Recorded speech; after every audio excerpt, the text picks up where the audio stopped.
बिस्मिल्लाहिर्रहमानिर्रहीम। नया चैप्टर है environmental chemistry. What is environmental chemistry? Environmental chemistry deals with interaction between living beings and environment and their mutual effect on each other. Living being यानी जानदार और environment जहां पे वो रहते हैं उनका आपस में इंटरेक्शन, मेल मिलाप, और इस मेल मिलाप के नतीजे में ये एक दूसरे पे किस तरह से असरअंदाज होते हैं। एनवायरमेंटल केमिस्ट्री में यही दो चीजें स्टडी की जाती हैं। What is environment? एनवायरमेंट किसे कहते हैं? तो एनवायरमेंट का कोई एक लाइन डिफिनीशन नहीं है।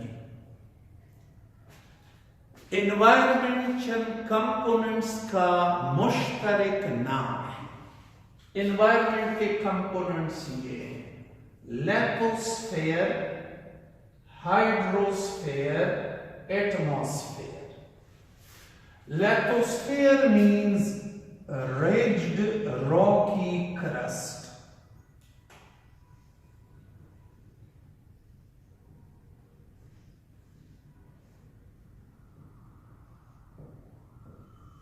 रिज्ड रॉकी क्रस्ट मतलब है खुश्की, बालों वाली नहीं, खुश्की। यानी ये जमीन, पहाड़, इसे लिथोस्फीयर कहते हैं। लिथोस्फीयर का 90% से ज्यादा हिस्सा, more than 90% of the lithosphere is made up of 11 elements, और इन 11 एलिमेंट्स में से नोटेबल एलिमेंट है oxygen, silicon, aluminium, calcium, magnesium, sodium और पोटाशियम। ये नोटेबल एलिमेंट्स हैं। तो लिथोस्फीयर का मतलब हुआ खुश्की, यानी रिज्ड रॉकी क्रस्ट, जमीन, पहाड़, वो जगह जहां पे पानी ना हो, उससे लिथोस्फीयर कहते हैं। दूसरा कंपोनेंट है hydrosphere. Hydrosphere means water bodies, आबी जखायर। हाइड्रोस्फीयर का मतलब है water bodies.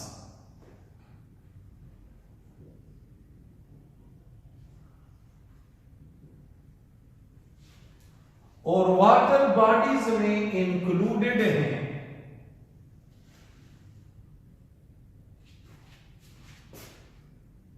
Ocean,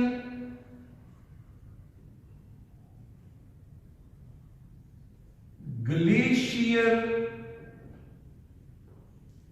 and polar ice caps, बर्फानी चोटियां, यानी वो पहाड़ जहां पे साल के तकरीबन 12 महीने बर्फ पड़ी रहती है। और ग्लेशियर का मतलब है बर्फ का पहाड़। Surface and ground water.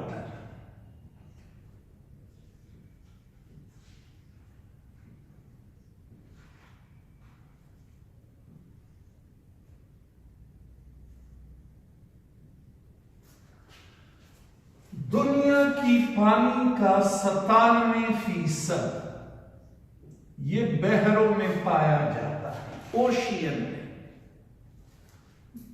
2%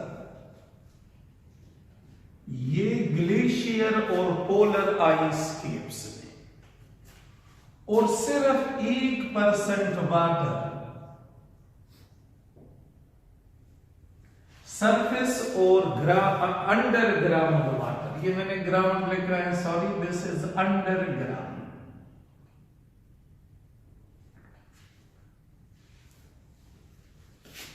ये 97% और ये 2% वाटर किसी इस्तेमाल के काबिल नहीं है। वजह क्या है?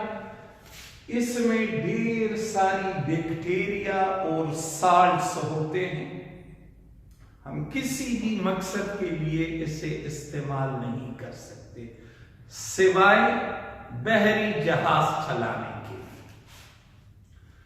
ये 2% water, it is pure water, खालिस पानी है, लेकिन एक खास जगह तक महदूद है। ग्लेशियर और पोलर आइस केप्स तक ही महदूद हैं, वहां से फ्लो कर नहीं सकता। तो अब पानी लाने के लिए हम सियाचिन तो नहीं जा सकते, देयरफॉर ये पानी किसी भी इस्तेमाल के काबिल नहीं है। आल्दो प्योर है पर इस्तेमाल के काबिल नहीं है। हमें सिर्फ ये 1% वाटर अवेलेबल होता है, और इस 1% का 68%, इसी 1% का 68% ये एग्रीकल्चर के लिए यूज होता है,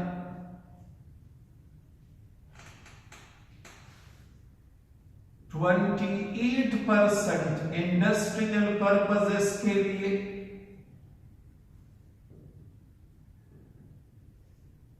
दिस इज प्रोबेबली 24, यस, और 8% वाटर डोमेस्टिक पर्पसेस के लिए इस्तेमाल होता है।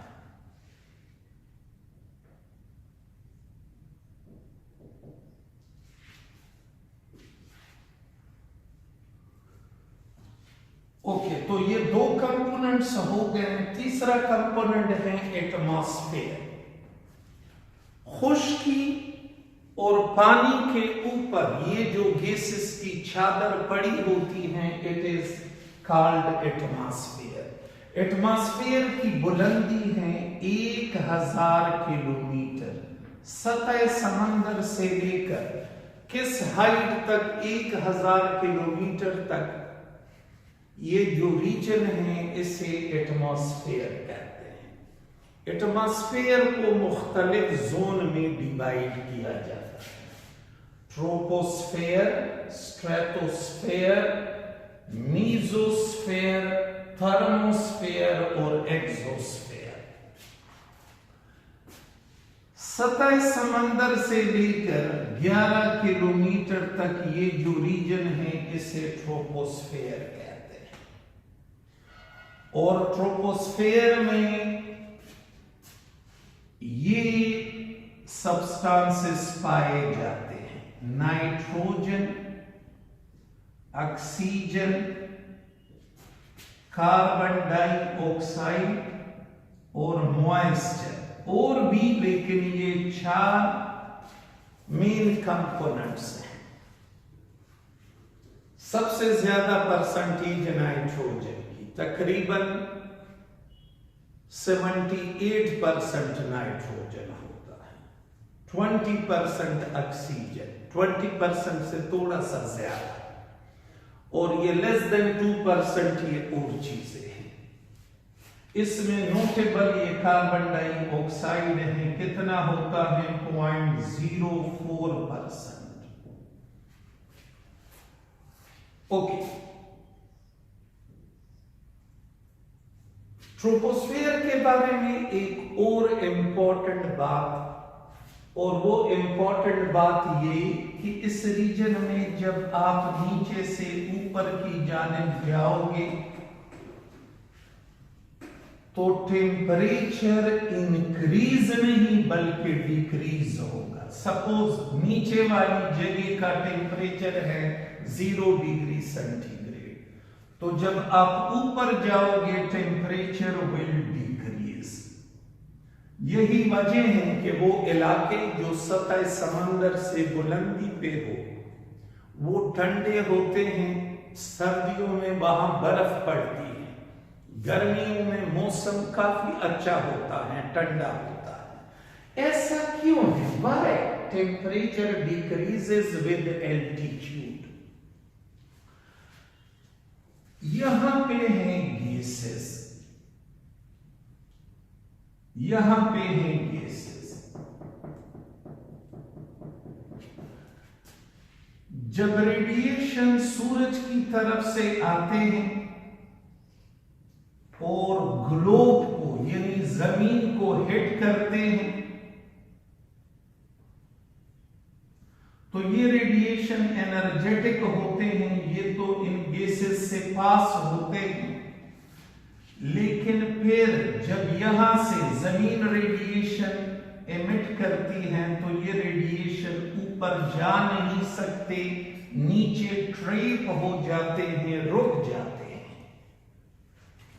ये रेडिएशन ऊपर जाने की अहलियत नहीं रखते, नीचे ही रुक जाते हैं। तो रेडिएशन का मतलब है एनर्जी। ये नीचे वाली जगह एनर्जेटिक यानी इसका टेम्परेचर ज्यादा, ऊपर वाली जगह में रिफ्लेक्टेड रेडिएशन नहीं है तो ये ऊपर वाली जगह होगी ठंडी।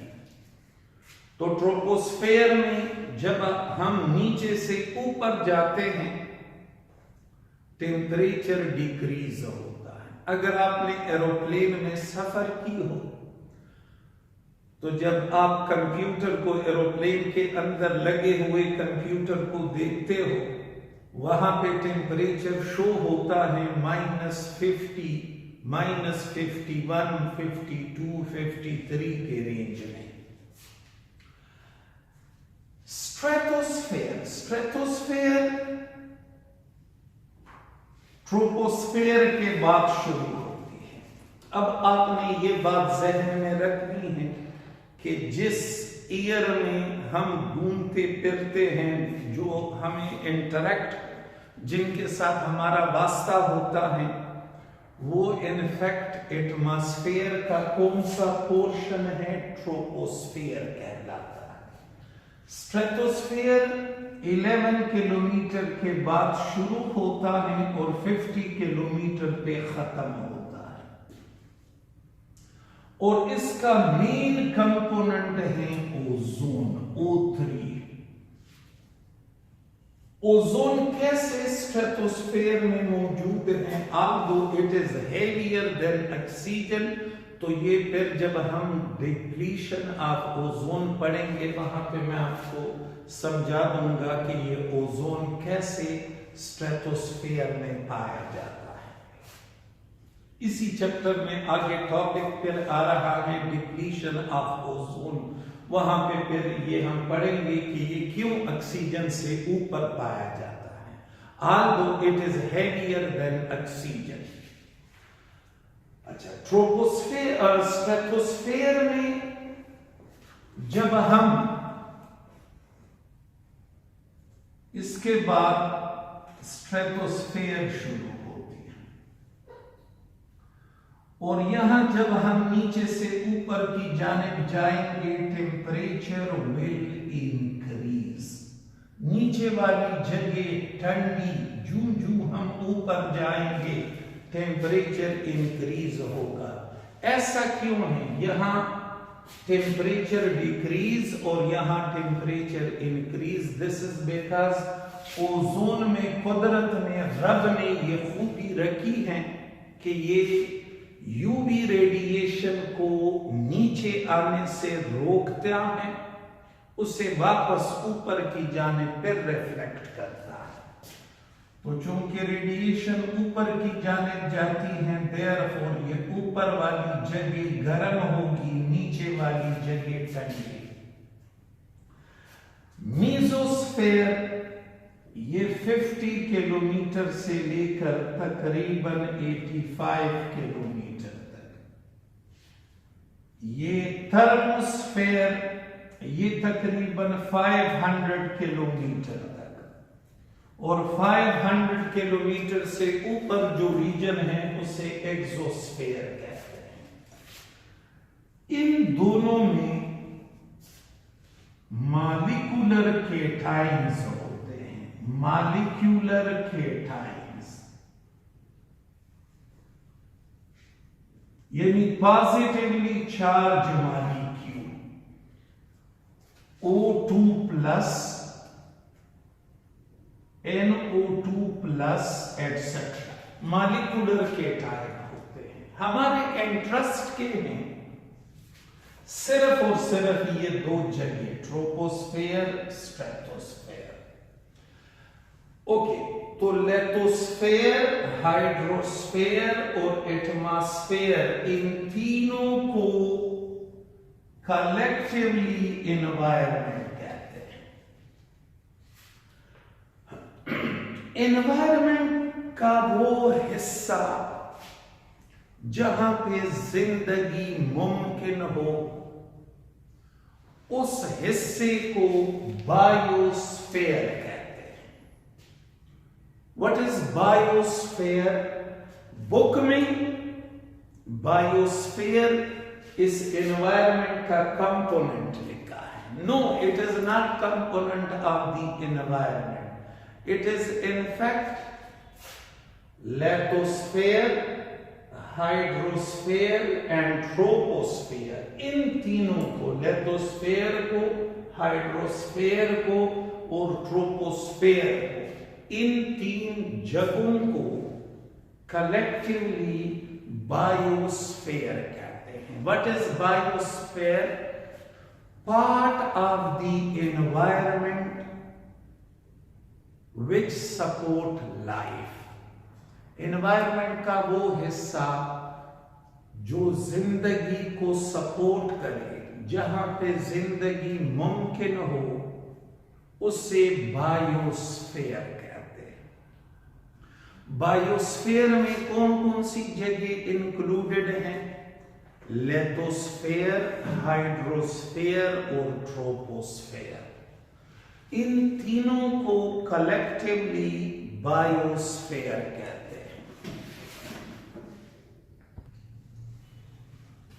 अच्छा, बायोस्फीयर एनवायरनमेंट के उस हिस्से को कहते हैं जहां पे जिंदगी पॉसिबल है। तो बायोस्फीयर में क्या है? लेथोस्फीयर, हाइड्रोस्फीयर, ट्रोपोस्फीयर। बायोस्फीयर में जिंदगी है, नगमे हैं, गाने हैं, तराने हैं, लोग रहते हैं। इंसान बाय नेचर सेल्फिश है। हर इंसान में एक सेल्फिश जीन होता है। बास लोगों में वो जीन सप्रेसिव होता है और बास लोगों में डोमिनेंट।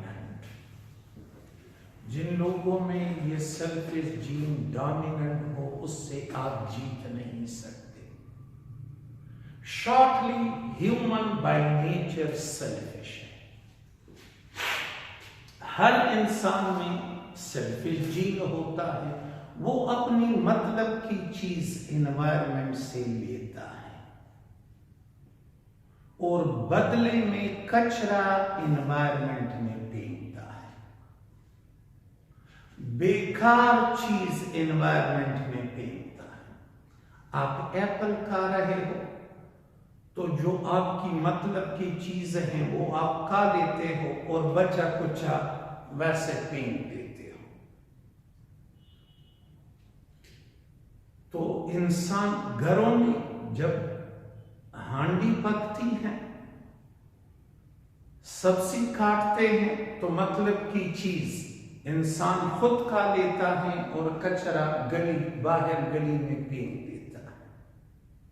तो ह्यूमन बाय नेचर सेल्फिश है। अपनी मतलब की चीज एनवायरनमेंट से लेता है और कचरा एनवायरनमेंट में फेंक देता है। एक ऐसी चीज जो नेचुरली एनवायरनमेंट में मौजूद ना हो, लेकिन ह्यूमन एक्टिविटी की वजह से, ह्यूमन एक्टिविटी को एंथ्रोपोजेनिक एक्टिविटी भी कहते हैं। ह्यूमन एक्टिविटी की वजह से वो एनवायरनमेंट में एंटर हो जाए, ऐसे केमिकल को पॉल्यूटेंट कहते हैं। पॉल्यूटेंट क्या है? एक ऐसा केमिकल जो नेचुरली एनवायरनमेंट में मौजूद हो, लेकिन आप लोगों की वजह से, मेरी वजह से वो एनवायरनमेंट में एंटर हो जाए और हमारी जिंदगी पे उसके मुज़िर असरात हो, ऐसे केमिकल को पॉल्यूटेंट कहते हैं। या एक ऐसा केमिकल जो नेचुरली एनवायरनमेंट में मौजूद हो लेकिन उसकी मिकदार कम हो, लेकिन एंथ्रोपोजेनिक एक्टिविटी की वजह से उसका मिकदार बढ़ने लगे, उसे भी पॉल्यूटेंट कहते हैं। जैसे कार्बन डाइऑक्साइड नेचुरली तो एयर में मौजूद है, लेकिन कितना है? 0.035% और 0.04%।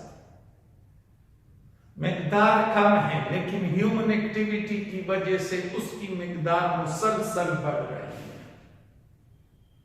तो ये जो कार्बन डाइऑक्साइड की ज्यादा मिकदार है, ये पोल्यूशन है। कार्बन डाइऑक्साइड एक पॉल्यूटेंट है। तो पॉल्यूटेंट यूं डिफाइन किए जाते हैं: a substance which is not present in the environment naturally but due to human activity, that is anthropogenic activity, enters into environment and adversely affect life is called pollutant. pollutant की दो किस्में हैं, एक को कहते हैं प्राइमरी pollutant, दूसरे को कहते हैं सेकेंडरी pollutant। प्राइमरी पॉल्यूटेंट वो होता है जो डायरेक्टली खतरनाक हो, जैसे कार्बन मोनोऑक्साइड डायरेक्टली खतरनाक है, साइलेंट किलर कहलाता है। एस्फिजिएटिंग पॉल्यूटेंट भी उसे कहते हैं, कार्बन मोनोऑक्साइड।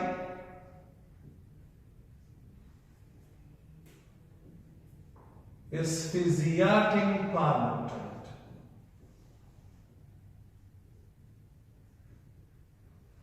ऐसा पॉल्यूटेंट जिससे दम घुट जाए, जो गले को दबाए। वो गला यूं नहीं दबाता, कार्बन मोनोऑक्साइड के हाथ नहीं होते कि किसी का वो गला दबा ले, बल्कि बॉडी को ऑक्सीजन की सप्लाई काट देता है। तो कार्बन मोनोऑक्साइड खुद खतरनाक है, therefore it is called primary pollutant. और जो पॉल्यूटेंट, जो केमिकल खुद एट सेल्फ उससे डायरेक्टली खतरा ना हो, लेकिन उसके नतीजे में और ढेर सारे मसाइल पैदा हो, उसे सेकेंडरी पॉल्यूटेंट कहते हैं। जैसे carbon dioxide, carbon monoxide primary pollutant खुद खतरनाक है। कार्बन डाइऑक्साइड खुद हमारे लिए डायरेक्टली खतरा नहीं है, लेकिन कार्बन डाइऑक्साइड के नतीजे में और ढेर सारे मसले पैदा होते हैं। तो ऐसा केमिकल जो खुद खतरनाक ना हो, लेकिन वो और ढेर सारे मसाइल हमारे लिए पैदा करे, उसे सेकेंडरी पॉल्यूटेंट कहते हैं। पॉल्यूटेंट लिथोस्फीयर को यानी सॉइल को डिस्ट्रॉय कर रहा है, हाइड्रोस्फीयर को यानी वाटर बॉडीज को डिस्ट्रॉय कर रहा है, और ट्रोपोस्फीयर को सांस लेने के लिए मुश्किल बना रहा है। तो इनका नेचुरल जो कंपोजिशन है, वो नेचुरल कंपोजिशन डिस्टर्ब हो रहा है, यानी ये कंपोनेंट्स नापाक होते जा रहे हैं, पॉल्यूटेड होते जा रहे हैं।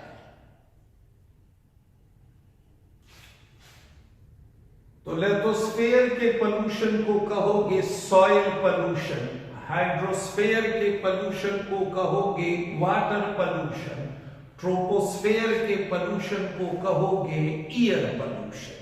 हमारे कोर्स में है सिर्फ दो, one is air pollution and other is water pollution. तो हम डिस्कस करेंगे इन दो को, एयर पोल्यूशन को और वाटर पोल्यूशन।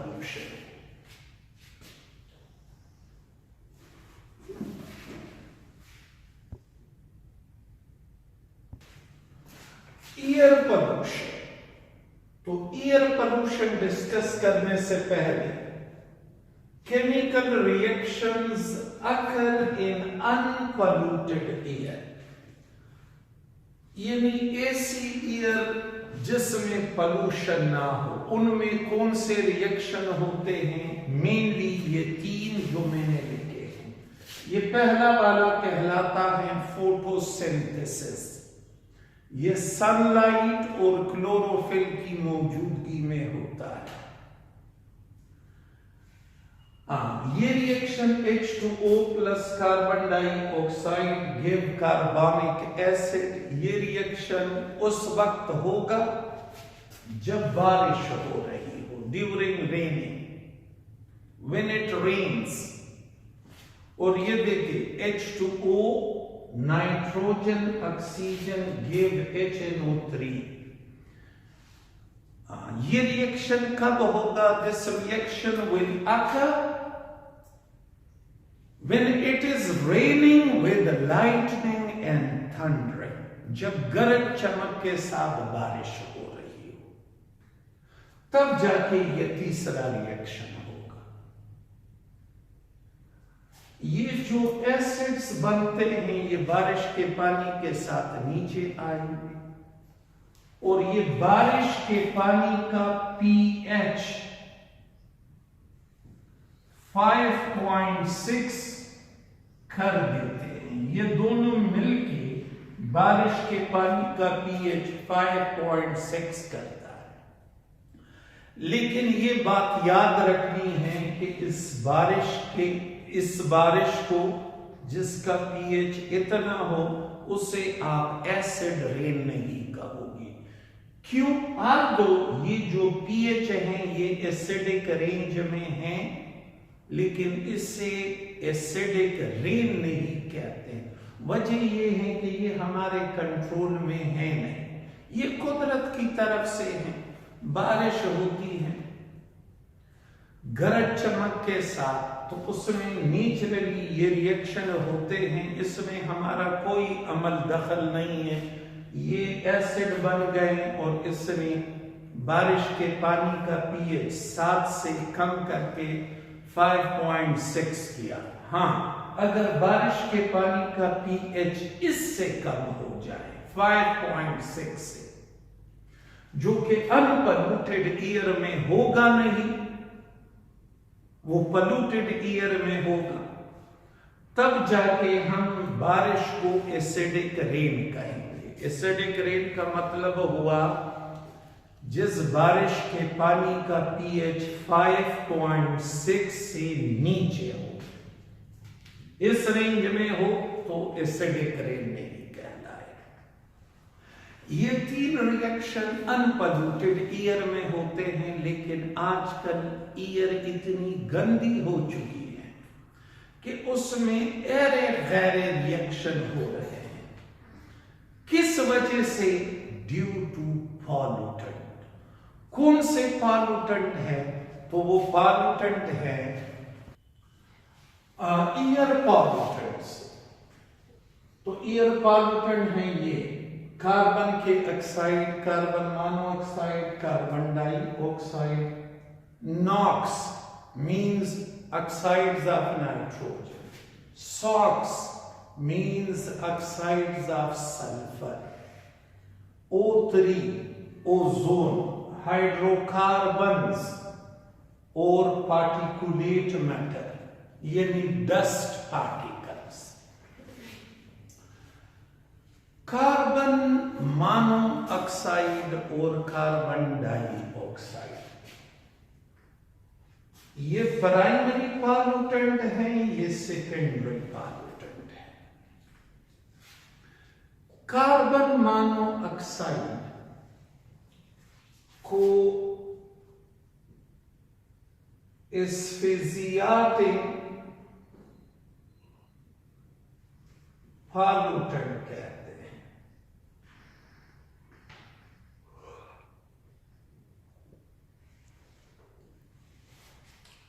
ये वो केमिकल है जो बॉडी को ऑक्सीजन की सप्लाई काट देता है। हेमोग्लोबिन ऑक्सीजन को पकड़ता है तो ऑक्सी हेमोग्लोबिन बना लेता है, और ये ऑक्सी हेमोग्लोबिन हमारी बॉडी के ब्लड में होता है और हमारी बॉडी के हर जगह को पहुंचता है, ऑक्सीजन सप्लाई करता है। लेकिन अगर कार्बन मोनोऑक्साइड हो तो कार्बन मोनोऑक्साइड इस ऑक्सीजन को हटा देगा और खुद हेमोग्लोबिन के साथ मिल जाएगा। इसे कहते हैं कार्बोक्सी हेमोग्लोबिन। यूं ये बॉन्ड जो इन दोनों के बीच है ये टूटेगा नहीं। वाई? बिकॉज ये हेमोग्लोबिन ऑक्सीजन बॉन्ड से 320 टाइम्स ज्यादा मजबूत होता है। मेरे कहने का मतलब है, अगर किसी जगह पे कार्बन मोनोऑक्साइड और ऑक्सीजन दोनों मौजूद हो तो हेमोग्लोबिन कार्बन मोनोऑक्साइड को लेगा, ऑक्सीजन को छोड़ देगा, बॉडी के वाइटल पार्ट्स को ऑक्सीजन की सप्लाई रुक जाएगी।